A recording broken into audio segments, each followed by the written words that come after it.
Hello everyone, स्वागत है आप सभी का आपके अपने यूट्यूब चैनल एसएससी ओरेटर पर। तो भाई काफ़ी दिनों से काफ़ी मैसेजेस ये आ रहे हैं कि भैया आप कुछ दिन बचे हैं, बहुत डर लग रहा है और मेरा प्रीलिम्स एग्ज़ाम क्लियर भी होगा कि नहीं। मेरे मार्क्स में 120 आ रहे हैं, 130 आ रहे हैं। क्या मुझे प्रीलिम्स का एग्ज़ाम देना चाहिए या फिर मुझे 2026 की तैयारी करनी चाहिए? ऐसे भर भर के सवाल मुझे कमेंट्स में देखने को मिल रहा है। तो भाई सबका रिप्लाई करने से अच्छा मैंने सोचा कि एक छोटी सी वीडियो बना के मैं आप सारी चीज़ें बता दूं कि क्या क्या प्रॉब्लम्स आपको होती है और क्या क्या प्रॉब्लम्स मुझे भी हुई थी प्रीलिम्स एग्ज़ाम देने से पहले। क्योंकि मैंने 2022 से लेकर 2024 तक का प्रीलिम्स 3 बार दिया है और तीनों बार मेरे प्रीलिम्स क्लियर हुए हैं, चाहे वो फर्स्ट अटेम्प्ट हो चाहे वो लास्ट अटेम्प्ट हो। तो मैंने कैसे 3 बार प्रीलिम्स का एग्ज़ाम देके तीनों बार क्लियर किया और 2 बार मैंने सीएचएसएल का भी प्रीलिम्स क्लियर किया है।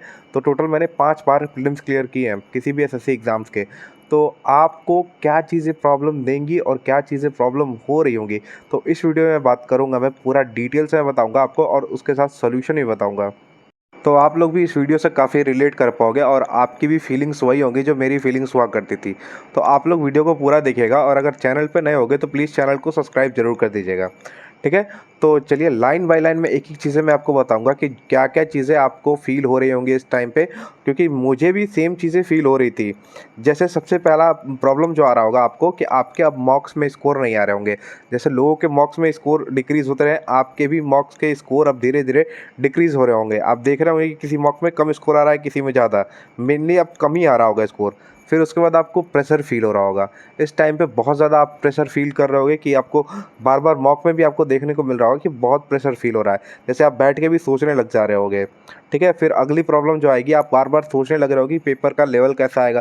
क्या मेरा पेपर टफ आ गया तो मैं क्या करूँगा, मेरी शिफ्ट बहुत टफ आ गई या फिर पेपर में कुछ ऐसा आ गया तो क्या करूँगा, ठीक है। फिर आप ये भी सोच रहे हो कि मेरा इस बार प्रीलिम्स क्लियर होगा कि नहीं, मेरी तैयारी अच्छी है कि नहीं, यार कैसे भी करके प्रीलिम्स क्लियर कर लूँ फिर मेंस में देख लूँगा। तो ये सारी चीज़ें आपके साथ भी हो रही होंगी क्योंकि ये सारी चीज़ें मैंने भी फील की थी, ठीक है। तो ये लोग आप लोग रिलेट कर पा रहे होगे इन सब चीज़ों से कि आपको भी ये सब फील हो रहा होगा।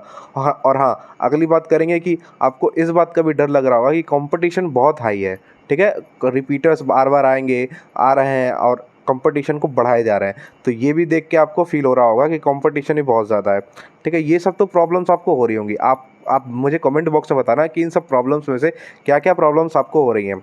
तो फिर ये रही प्रॉब्लम्स की बात। अब बात करेंगे सॉल्यूशन क्या है।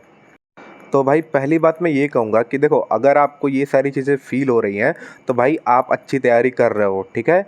आप लोग पढ़ रहे हो तभी आपको ये सारी चीज़ें फ़ील हो रही हैं और आप भी एग्ज़ाम के लिए सीरियस हो, तभी ये सारी चीज़ें आपके मन में आ रही हैं।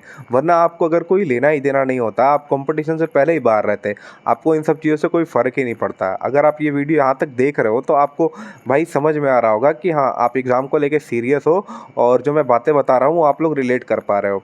तो भाई सबसे पहला सॉल्यूशन देखो, मॉक में स्कोर जो कम आ रहे हैं उसका रीज़न क्या है। पहले तो जब आप मॉक दे रहे होगे तो आपके दिमाग में तरह तरह की बातें चल रही होंगी। आप मॉक उतना कंसंट्रेशन के साथ नहीं दे रहे होगे। काफ़ी जब जैसे कोई सेक्शन लगा रहे हो तो कोई और बात दिमाग में आ गई कि यार ऐसा क्वेश्चन एग्जाम में आ गया तो क्या करूँगा मैं।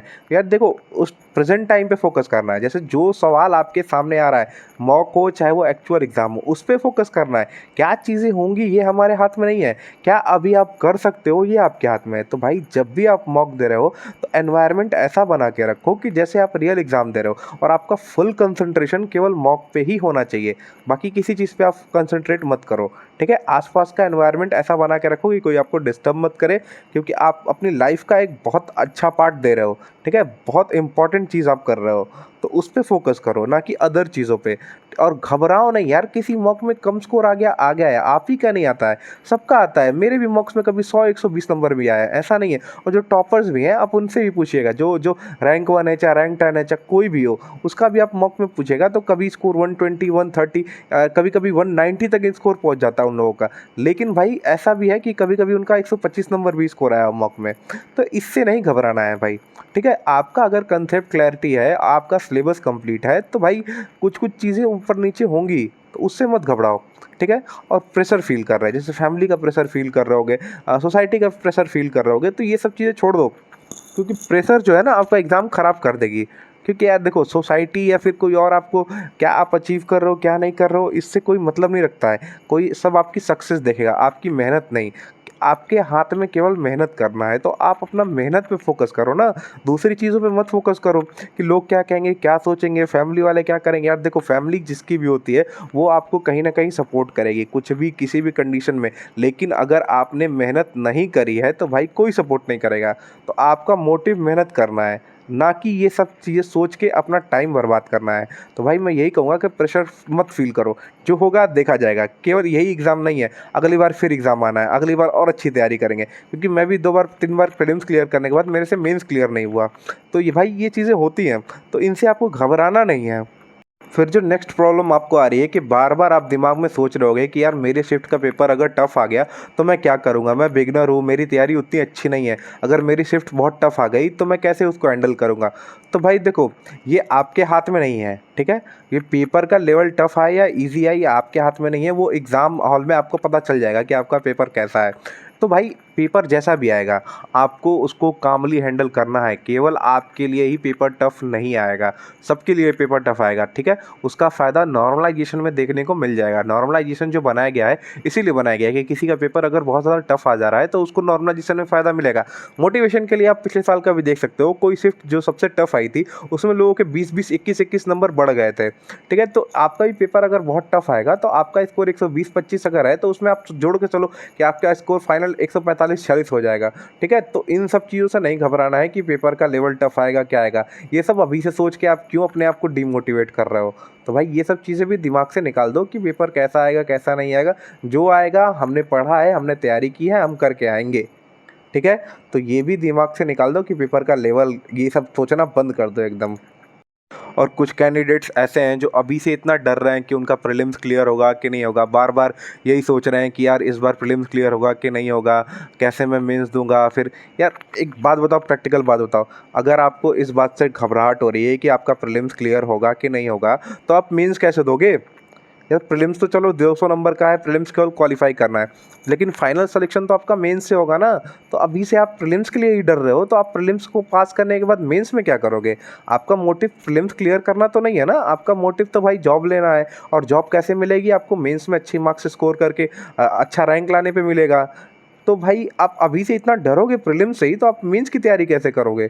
तो ये चीज़ें दिमाग से निकाल दो, प्रीलिम्स केवल क्वालिफाई करना है, जिसमें आपको आपको मान के चलो 150 स्कोर आपको करना है।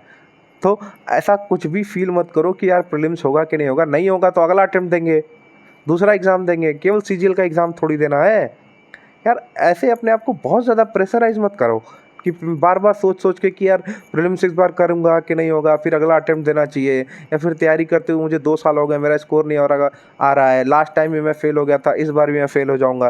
तो भाई जितना सोचोगे उतना परेशान होगे। तो ये सब भी मत सोचो कि प्रीलिम्स क्लियर होगा कि नहीं होगा, जैसा पेपर आएगा देखा जाएगा, ठीक है। आपको अपना 100% दे के आना है। और उन लोगों से मैं यही कहना चाहूँगा जो कंपटीशन को देख के घबरा रहे हैं कि इस बार भी कंपटीशन बहुत हाई है और रिपीटर्स आएंगे, रिपीटर्स पेपर दे रहे हैं, तो जिनके पास जॉब है वो भी पेपर्स दे रहे हैं, तो जो टीचर्स हैं वो भी एग्ज़ाम दे रहे हैं। तो भाई कंपटीशन इस बार से ही नहीं है, जब से सीजीएल का एग्ज़ाम बना हुआ है तब से आप कंपटीशन देख रहे हो, अभी भी उसी तरह से कंपटीशन डे बाय डे बढ़ते जा रहा है। तो भाई किसी भी एग्ज़ाम की तैयारी करोगे आप तो कंपटीशन आपको देखने को मिलेगा। तो लेकिन इसका क्या मतलब है, किसी का सिलेक्शन नहीं हो रहा है। पिछली बार भी 18,000 वैकेंसीज थी तो 18,000 बच्चों का सिलेक्शन हुआ ही ना। इस बार भी लगभग 15,000 वैकेंसीज है जो कि बढ़ भी सकती हैं, तो उसमें भी जितनी वैकेंसीज रहेंगी उन पे सिलेक्शन तो होगा ही ना यार। तो आप भी तो सोचो, आप भी उनमें से एक हो सकते हो कि नहीं हो सकते हो। कंपटीशन से क्या है, आप अपने ऊपर देखो ना, आपको केवल एक सीट से मतलब है, कंपटीशन से मतलब नहीं है। आप अच्छी तैयारी करोगे, आप अच्छा स्कोर करोगे तो आपकी सीट एक है पक्की। तो कंपटीशन केवल नाम का है भाई, 1 लाख बच्चों से कंपटीशन है आपका, उसमें से भाई मान के चलो 40,000 बच्चों से ही आपका आज हेल्दी कंपटीशन है, वो भी बहुत अच्छे लेवल के, बहुत क्रिम बच्चे होंगे, ठीक है। तो उनसे ही कॉम्पिटिट करना है। और आप तैयारी कर रहे हो ना, कोई मजाक तो नहीं कर रहे हो। तो आप अगर तैयारी अच्छी कर रहे हो तो आपको कंपटीशन से नहीं घबराना है, क्योंकि केवल एक सीट से आपको मतलब है। 15,000 सीट है, उसमें से केवल एक सीट है, 14,999 को आपको भूल जाना है, वो आपसे मतलब ही नहीं है। तो इन सब चीज़ों से भी मत डरो कि कंपटीशन बहुत हाई है, कि यार ज़रूरी है कि जो रिपीटर है वही टॉप रैंक ला रहा है या फिर वही रैंक बना रहा है। यार आपका भी सिलेक्शन हो सकता है, ऐसा कुछ नहीं है, ठीक है। तो कंपटीशन से मत डरो। तो बस यही कहूँगा मैं, आप लोग भी इस वीडियो से रिलेट कर पा रहे होगे कि ये सारी चीज़ें आपको भी फील हो रही होगी, और मैंने जो बातें बताई हैं आप उनको फॉलो करो, अपने दिमाग में लगाओ। और भाई एग्ज़ाम आ रहा है ना, आप चिल करो थोड़ा, बहुत ज़्यादा प्रेशर फील मत करो। होगा होगा, नहीं होगा नहीं होगा, अगली बार देखना, ठीक है। अगर हो भी जाता है तो भी अच्छा, नहीं भी होता है तो अगला अटेम्प्ट देंगे यार, क्या इतना सोचना है, मत सोचो ज़्यादा। तो बस मैंने जो बातें बताई उनको फॉलो करो, ठीक है। और अगर कोई भी और प्रॉब्लम आएगी तो मुझे बताना, और मैं आपको ज़रूर से ज़रूर रिप्लाई करूँगा, और जल्द से जल्द कोशिश करूँगा कि आपका जो प्रॉब्लम है उसको मैं सॉल्व करूँ, या फिर आपको जो भी सजेशन देना है मैं आपको दूँ, ठीक है। और जब मेरा प्रीलिम्स क्लियर हो सकता है, मेरा मेंस क्लियर हो सकता है, तो भाई आपका भी हो सकता है। आप भी अपने स्कूल के या फिर किसी भी इंस्टीट्यूट के आप अच्छे स्टूडेंट होगे तभी आप तैयारी कर रहे हो, या फिर नहीं भी हो, मेरे जैसे हो तो भी आप तैयारी कर रहे हो, तो आपका सिलेक्शन भी हो सकता है। ऐसा कुछ मत लगाओ दिमाग में, कुछ मत डालो कि आप लोग भी पिछड़े हो या फिर आप लोग इस लायक नहीं हो। ऐसा कुछ भी नहीं होता है, कोई डिज़र्विंग नॉन डिज़र्विंग नहीं होता है। जो तैयारी कर रहा है सब डिज़र्व करता है। तो बस यही कहना था मुझे, और अगर आपको वीडियो अच्छी लगी होगी तो प्लीज़ वीडियो को लाइक ज़रूर कर देना, और चैनल को सब्सक्राइब ज़रूर कर देना। और अगर किसी भी टाइप की और भी हेल्प आपको चाहिए होगी तो मुझे ज़रूर बताना कमेंट बॉक्स में, ठीक है। Thank you.